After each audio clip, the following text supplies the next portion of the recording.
Hello बच्चों मैं गौरवालिया आपका 11th क्लास के लेक्चर नंबर 8 में चैप्टर नंबर 3 के स्वागत करता हूं।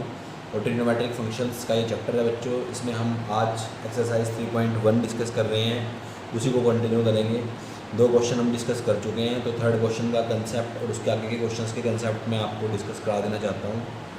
मान लो आपके पास एक सर्कल है बच्चों।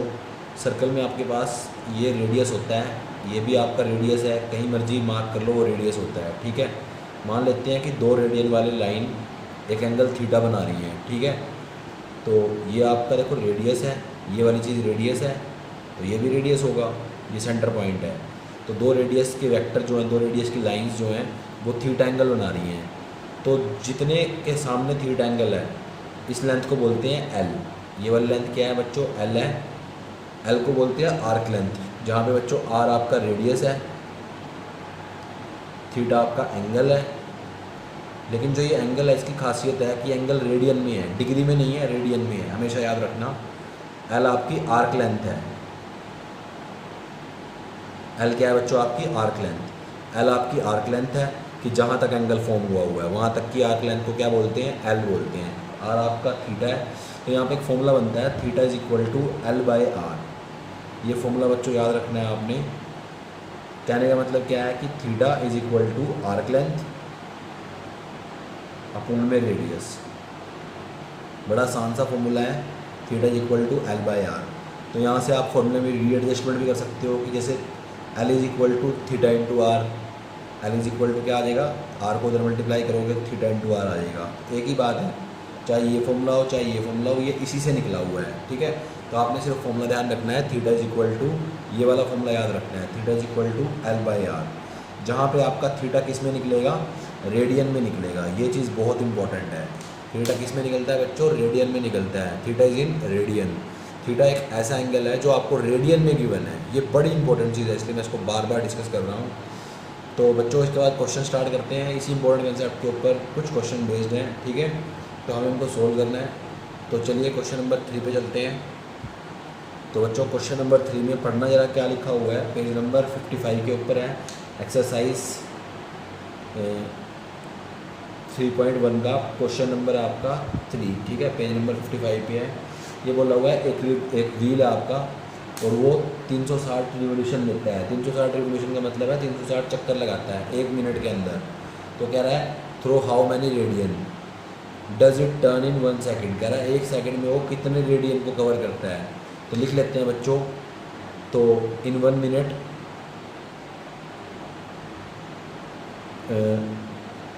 इट टर्न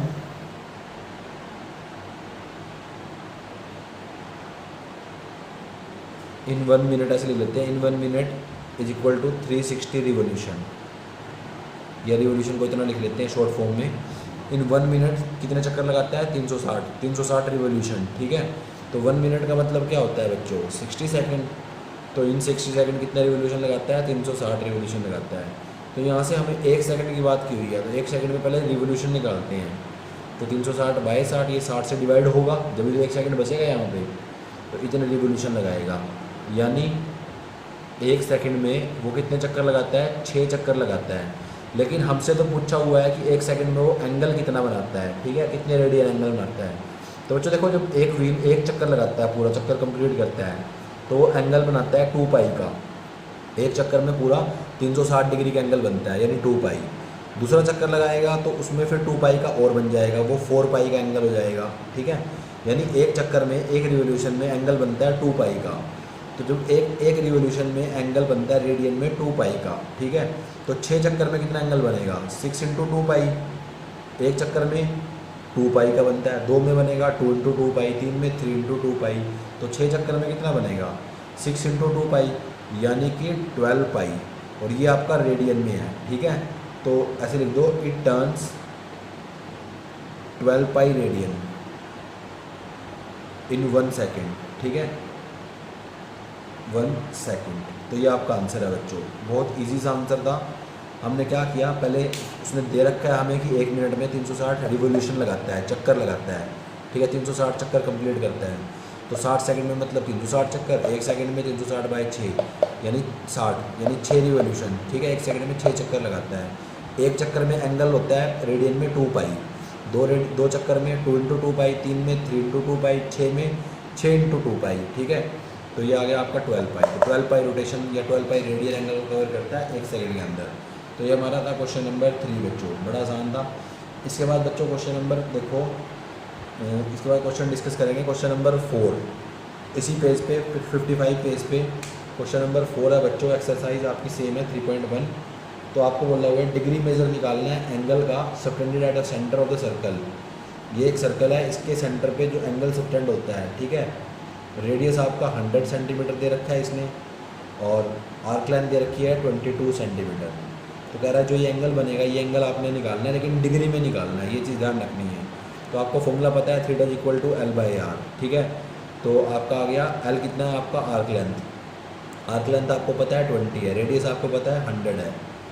आर्क लेंथ 22 थी, रेडियस आपका 100 था, तो ये थीटा निकल गया। लेकिन ये थीटा किस में निकला है, रेडियन में निकला है। लेकिन आपको थीटा किस में निकालना है, डिग्री में निकालना है। तो जो थीटा आया है आपका रेडियन में, रेडियन को डिग्री में कन्वर्ट करने के लिए क्या करते हैं, 180/π से मल्टीप्लाई कर देते हैं। तो ये आपका आ गया, यहाँ पे देखो इन रेडियन है, ये लिख लेना बेशक, इसको लिखना हो तो ये आपका इन डिग्री है। तो डिग्री में कन्वर्ट करने के लिए इसको 180/π से मल्टीप्लाई करा दिया है। तो 22 पाई की वैल्यू पुट कर देंगे बच्चों, बड़ा आसान है। 22/7 होती है, तो 7 को मैंने ऊपर लिख दिया। 22 से 22 कैंसिल, 0 से 0 कैंसिल। तो आपके पास क्या आ गया बच्चों, यहाँ पे इसको मल्टीप्लाई कर लेना आपस में, और 100 से 10 से डिवाइड कर देना, ठीक है।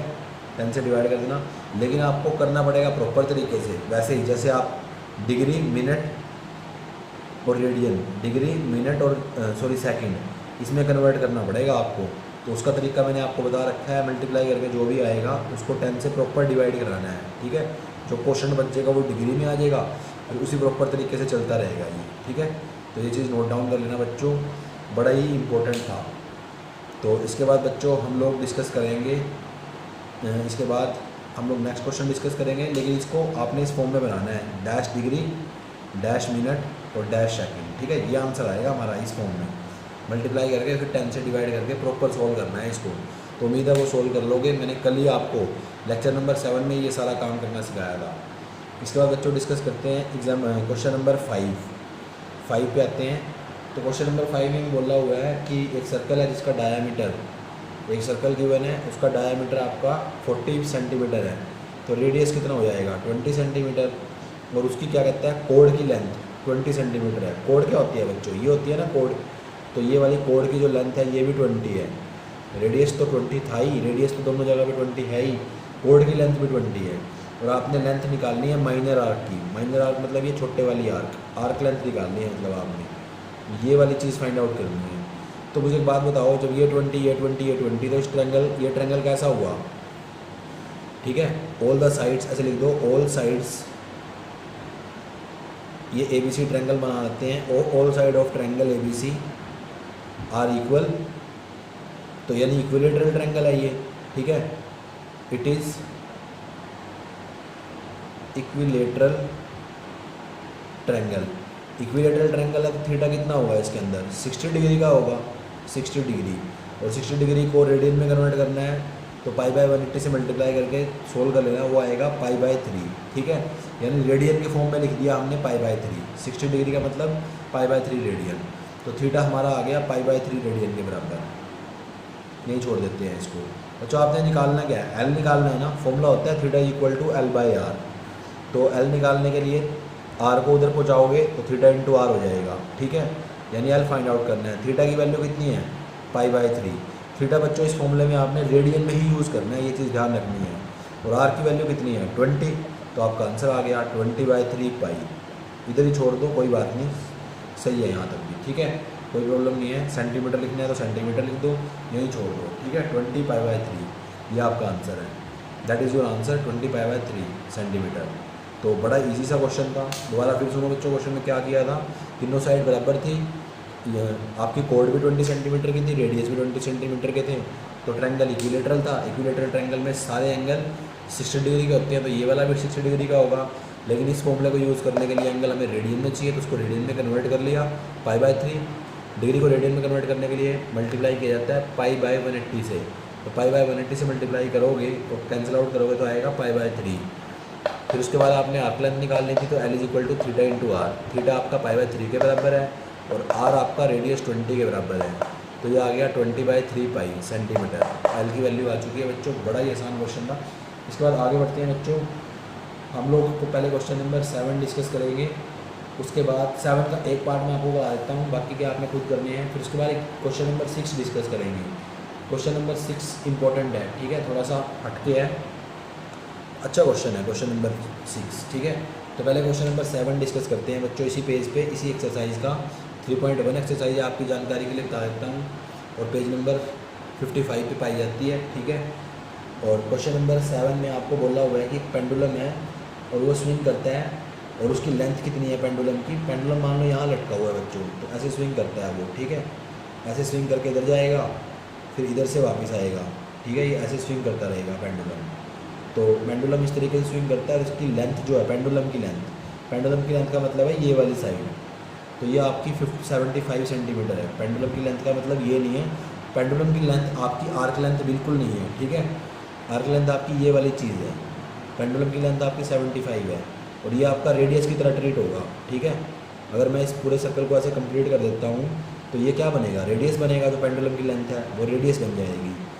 जो आपकी आर्क लेंथ है वो आपको बोली हुई है फर्स्ट पार्ट में आपको आर्क लेंथ दे रखी है 10 सेंटीमीटर की, तो ये आपकी arc length l is equal to 10 centimetre है। और आपने एंगल निकालना है रेडियन के अंदर, थीटा निकालना है। तो बन गया बड़ा आसान question. Theta is equal to L by r, l कितना 10 और आर कितना 75। बच्चों ये आपका थीटा आ गया। सोल्व आउट करना है तो थोड़ा बहुत सोल्व आउट कर लो, कैंसिल आउट करके आपका पास 2 आ जाएगा, और यहाँ कैंसिल आउट करके 5 पे कैंसिल आउट हो रहा है 1 और 5 आ जाएगा। 2/15 आपका आंसर है। Theta is equal to 2/15, that is your answer, ठीक है। ईजी था, तो बहुत ईजी क्वेश्चन है बच्चों। Theta is equal to L by R पे चलता है क्वेश्चन। बच्चों पूरी उम्मीद है कि आपको ये क्वेश्चन भी समझ में आ गया है। तो ये आपका आंसर है, इसके अंदर यही आपका आंसर है। कोई आपको फर्दर सोल्व करने वगैरह की कोई ज़रूरत नहीं है, ठीक है। इसी तरीके से यहीं पे छोड़ दो, ये आपका सही आंसर माना जाएगा। तो बच्चों नेक्स्ट वाला पार्ट है वो भी सेम है, सेकंड पार्ट करोगे उसमें भी आपको बस आर्क लेंथ सेकंड पार्ट में 15 दे रखी है, ठीक है। लेकिन आपका रेडियस सेम है 75। रेडियस तो बच्चों पेंडुलम के साइज़ तो सेम रहेगा ना, पेंडुलम की लेंथ सेम रहेगी, लेकिन आर्क लेंथ अब की बार दे रखी है 15। उससे नेक्स्ट पार्ट में आर्क लेंथ दे रखी है 21, ठीक है। इतना सा फ़र्क है, सिर्फ और सिर्फ आर्क लेंथ का फ़र्क है और कोई फ़र्क नहीं है, ठीक है। तो उम्मीद है बच्चों आपको ये क्वेश्चन भी समझ में आ गया है। इसके बाद बच्चों आप क्वेश्चन नंबर 6 की एक बार स्टेटमेंट रीड करो। तो क्वेश्चन नंबर 6 इंपॉर्टेंट भी है, और 6 की स्टेटमेंट जब रीड करोगे तो आपको पता चलेगा कि 6 में आपको 2 सर्कल दे रखे हैं। एक सर्कल ये है बच्चों, एक सर्कल ये है। तो पहले वाले सर्कल में आपको ये बोला हुआ है कि arc length of same length, दोनों सेम लेंथ की आर्क लेंथ सबटेंड करते हैं। एक में एंगल बनता है 60 डिग्री का, इसमें एंगल मान लो 60 डिग्री का बन रहा है, ठीक है। यहाँ पे मैं थीटा 1 से इसको रिप्रेजेंट करूँगा 60 डिग्री, और इसमें एंगल बन रहा है 75 डिग्री का, 75 डिग्री। तो इसको मैं थीटा 2 करके लिखूँगा 75 डिग्री सेकंड सर्कल में। और कह रहा है find the ratio of their radii. ये आपका रेडियस है, इसके रेडियस को R1 लिखेंगे और इसके रेडियस को R2 लिखेंगे, ताकि पता चल जाए ये सर्कल 2 है, ये सर्कल 1 है, ठीक है। आर्क लेंथ को बच्चों L ही लिखेंगे, क्यों? क्योंकि आपकी जो आर्क लेंथ है ना दोनों में सेम है। आर्क लेंथ आपकी दोनों में सेम है, दोनों सर्कल में सेम आर्क लेंथ का लिखा हुआ है। आर्क ऑफ सेम लेंथ, यानी दोनों सर्कल में L ही रहेगी। सेम लेंथ की आर्क लेंथ है यानी L ही रहेगी। इसमें भी L है तो इसमें भी L है, क्योंकि सेम आर्क लेंथ है। आपने रेडियस का रेशो निकालना है, ठीक है, क्या होगा। तो बच्चों चलते हैं बच्चों, कैसे स्टार्ट करना है आपने इस क्वेश्चन को। बच्चों आपको पता है एक सर्कल के अंदर थीटा इज इक्वल टू होता है L बाई आर, होता है या नहीं होता? होता है बिल्कुल। तो यहाँ से आपकी R की वैल्यू कितनी आ जाएगी? R is equal to L by theta आ जाएगी, एक ही बात है। तो उसको लिख लिया मैंने R1 is equal to L1 by theta 1। L तो बच्चों सेम था दोनों सर्कल में, तो सिर्फ उसको L लिखा है। ऐसे ही आपका R2 आ जाएगा L बाई थीटा 2, तो ये लिख दिया हमने। हमने रेशो निकालना था R1 और R2 का, तो इसके लिए हम क्या करेंगे, इसको R1 की वैल्यू को R2 की वैल्यू से डिवाइड करा देंगे। तो ये वाली वैल्यू ऊपर जाती है, ये साथ में रहती हैं, तो आपके पास आ जाएगा L बाई थीटा, और यहाँ थीटा 2 बाई L। L से L कटा, थीटा 2 की वैल्यू कितनी है 75 डिग्री। लेकिन बच्चों ये डिग्री में नहीं चलेगा, इसको आपको रेडियन में कन्वर्ट करना है। तो उसके लिए पाई बाय 180 से मल्टीप्लाई कराओ, मल्टीप्लाई करा के कैंसिल आउट कराओगे तो ये जाएगा बच्चों 5 पे, ये 36 आ गया, इधर 15 आ गया। और भी कट रहा है बच्चों, ये मेरे ख्याल से 3 पे भी जा रहा है, तो यहाँ पे 5 आ जाएगा, यहाँ पे 12 आ जाएगा। तो ये 5 पाई बाय 12 आया है थीटा 2 की वैल्यू, ठीक है। थीटा 1 की वैल्यू आपकी डायरेक्ट आ रही है 60, पाई बाय 180 से कराओगे तो ये जाएगा 3 पे, तो ये पाई बाय 3 के बराबर आ गया थीटा 1। तो दोनों की वैल्यू डाल दो यहाँ पे। थीटा 2 की वैल्यू है 5 पाई बाय 12 और थीटा 1 की वैल्यू है पाई बाय 3। ये इसके साथ, ये इसके साथ, तो आया हमारे पास, मेरे पास आ चुका है बच्चों यहाँ पे 5 पाई अपॉन में 12 और ये 3 ऊपर जाएगा, पाई नीचे रहेगा, पाई से पाई कटा और ये 4। तो आपका R1 बाय R2 कितना आ गया है? R1 बाय R2 आपका आ गया है बच्चों 5 बाय 4, यानी रेशो आपका कितना आया है R1 अपॉन में R2 is equal to 5 bye 4। तो रेशो आपका आ गया 5:4। रेशो कितना आया बच्चों आपका 5:4 आया है। रेशो कितना आया है 5:4 आया है, क्योंकि R1 को R2 से डिवाइड किया आपने, तो आपके पास ऊपर 5 बचा, नीचे 4 बचा। तो आपका आंसर कितना है 5:4। ऐसे आंसर लिख देना, नज़र नहीं आ रहा हो नीचे, 5:4 आपका आंसर है। उम्मीद है बच्चों आपको ये क्वेश्चन समझ में आ गए हैं। बच्चों ये बड़े ही इजी क्वेश्चन थे जो हमने डिस्कस किए हैं अभी। इसके बाद बच्चों अगर आपको ये वाला क्वेश्चन में सबसे इम्पोर्टेंट था, क्वेश्चन नंबर 6, इसमें आपको 2 सर्कल दे रखे थे, दोनों की आर्क लेंथ सेम थी, तो उनको हमने L मान लिया था। तो रेडियस एक का R1 माना, एक का R2 माना, एक का थीटा 60 की बंदे, एक का 75। लेकिन ये फॉर्मूला लगाने के लिए थीटा रेडियन में चाहिए, तो इसको रेडियन में कन्वर्ट कर लिया, ठीक है। फिर हमने R1 का formula L by theta 1, R2 का L बाय थीटा 2, तो दोनों का रेशो निकालना था, तो दोनों को डिवाइड कर दिया, L से L कट गया, तो आपके पास आ गया थीटा 2 बाय थीटा 1। थीटा 2 की वैल्यू पुट कर दी, थीटा 1 की वैल्यू पुट कर दी, कैंसिल आउट किया, तो 5:4 आपका आंसर आ गया, जो ऊपर लिखा हुआ है। अगर नीचे नज़र नहीं आ रहा, लिखा मैंने नीचे भी है, लेकिन हो सकता है कुछ बच्चों को नीचे नज़र ना आ रहा हो, ठीक है। तो जो इसके बाद एग्जाम्पल की अगर बात करें तो एग्जाम्पल बड़े ही आसान है, और वो एग्जाम्पल आपके जो लास्ट वाला एग्जाम्पल है बिल्कुल सेम है। देखो एग्जाम्पल निकालना है, एग्जाम्पल नंबर 5 बिल्कुल डिट्टो सेम है क्वेश्चन नंबर 6 की तरह। क्वेश्चन नंबर 6 और एग्जाम्पल नंबर 5 डिट्टो सेम है। उसके अलावा बच्चों आपका एग्जाम्पल नंबर 4 है, तो इसमें ये देखो एग्जाम्पल नंबर 4 में आपको करा देता हूँ। थर्ड आपका बिल्कुल ईजी है, ठीक है। एग्जाम्पल नंबर 3 आप इजीली कर सकते हो। इसमें आपको आर्क लेंथ दे रखी है, एंगल दे रखा है, जिसको आपने रेडियन में कन्वर्ट करना है। उसके बाद आप रेडियस इजीली निकाल सकते हो, ठीक है। तो मैं आपको बस एक क्वेश्चन कराऊंगा एग्जाम्पल नंबर 5 और एक कराऊंगा मिसलेनियस का क्वेश्चन नंबर 1, ठीक है। क्वेश्चन नंबर 1 वैसे आप खुद भी कर सकते हो ट्राई, लेकिन देखते हैं टाइम रहा तो मैं खुद करा दूँगा उसको। एग्जाम्पल नंबर 4 देखते हैं बच्चों। एग्जाम्पल नंबर 4 में ये बोला हुआ है कि मिनट हैंड है एक वॉच का, और वो 1.5 सेंटीमीटर लॉन्ग है। मान लो ये क्लॉक है हमारी, इसके अंदर जो मिनट हैंड है वो कितना लॉन्ग है 1.5 सेंटीमीटर, और कह रहा है how far does it tip move in 40 minute. कह रहा है 40 मिनट में, 40 मिनट मान लो ऐसे घूम के आता है वो, 40 मिनट घूमता है, तो 40 मिनट में जो ये टिप है इसकी टिप, ये वाली टिप, ये घूम के कितना आएगी, 40 मिनट में ये कितनी घूमेगी टिप, ठीक है। तो वो आपसे बोल रहा है, ठीक है। तो आपको पता है बच्चों जब एक रिवोल्यूशन कंप्लीट होता है तो कितनी मिनट होती हैं 60 मिनट। तो इन 60 मिनट कितने घूमती है टिप 360 डिग्री, 360 डिग्री घूम जाती है। 60 मिनट में 360 डिग्री घूम जाती है। जो हमारी क्लॉक है पूरी 60 मिनट के अंदर, मिनट हैंड वाली सुई है क्लॉक की, वो पूरी 360 डिग्री का चक्कर ले लेती है, ठीक है। लेकिन वो बात कर रहा है 40 मिनट की, तो पहले 1 मिनट निकालते हैं। इन 1 मिनट 360 को 60 से डिवाइड करना पड़ेगा। कम के लिए क्या करते हैं डिवाइड करते हैं, तो कम के लिए हमने डिवाइड कर दिया, तो 6 डिग्री आ गया यहाँ पे, ठीक है। लेकिन हमें तो 40 मिनट में निकालना है भाई। 40 मिनट में क्या करेंगे, 40 से मल्टीप्लाई कर देंगे, 40 × 60 कर दिया, तो ये आ गया 240 डिग्री। अब बच्चों ये डिग्री में आया है, ठीक है। जो एंगल बना है हमारा 40 मिनट के अंदर, 40 मिनट में जो एंगल बना है वो डिग्री में आया है, तो उसको डिग्री से रेडियन में कन्वर्ट करने के लिए क्या करेंगे, पाई बाय 180 से मल्टीप्लाई करेंगे। 0 से 0 गया, और ये यहाँ पे 6 पे चला गया, तो 6 पे जाएगा तो ये 3 पे, ये 4 पे, तो आ गया 4 पाई बाय 3। तो आपका थीटा कितना आया है 4 पाई बाय 3 आ गया है, 4 पाई बाय 3 ये आपका थीटा आ गया। थीटा आपने निकाल लिया इसका, 40 मिनट में कितना एंगल कवर करता है वो आपने रेडियन में निकाल लिया। यहाँ डिग्री में निकला था, यहाँ आपने रेडियन में निकाल लिया। रेडियस आपको दे रखा है 1.5 सेंटीमीटर, ठीक है। आपने निकालनी है आर्क लेंथ, तो formula theta is equal to L by R, और आर्क लेंथ निकालने के लिए आर को उधर भेजना पड़ेगा, थीटा इंटू आर। आर की थीटा की वैल्यू है 4π/3 और इसकी वैल्यू है 1.5, ठीक है। तो बच्चों आपको पता है 1.5 बन जा 1.5 और 1.5 2 जा 3, इसका डबल करेंगे तो 3 आएगा ना, तो डायरेक्ट कैंसिल आउट कर दिया मैंने इसको। तो ये आपका आंसर आ गया 2π, एल की वैल्यू आ गई है 2π। अब यहाँ पाई की वैल्यू 3.14 पुट करनी हो तो पुट कर लो, एज इट इज छोड़ना होता है एज इट इज छोड़ लो, यहाँ भी आंसर ठीक है, पुट करोगे तब भी आंसर ठीक है। तो 2 × 3.14 आ जाएगा, उससे 6.28 सेंटीमीटर आपका आंसर आ जाएगा। तो एल की वैल्यू कितनी आएगी 6.28 सेंटीमीटर। तो बच्चों ये आपका क्वेश्चन था, question example number 4 page number 54 के ऊपर था। इसके बाद बच्चों आप मिसलेनियस का एक क्वेश्चन बचा हुआ है आपके सिलेबस के अकॉर्डिंग, बाकी सब डिलीट हो चुका है, और मिसलेनियस का वो क्वेश्चन नंबर 1 है।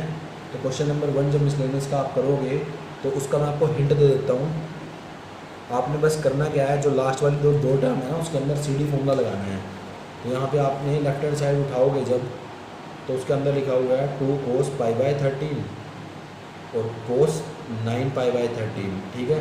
प्लस में लिखा हुआ है cos 3π/13 और प्लस में है cos 5π/13 इक्वल टू 0 प्रूव करना है। तो लेफ्ट हैंड साइड में यहाँ पे आप CD फॉर्मूला अप्लाई करोगे, करो ज़रा CD फॉर्मूला अप्लाई।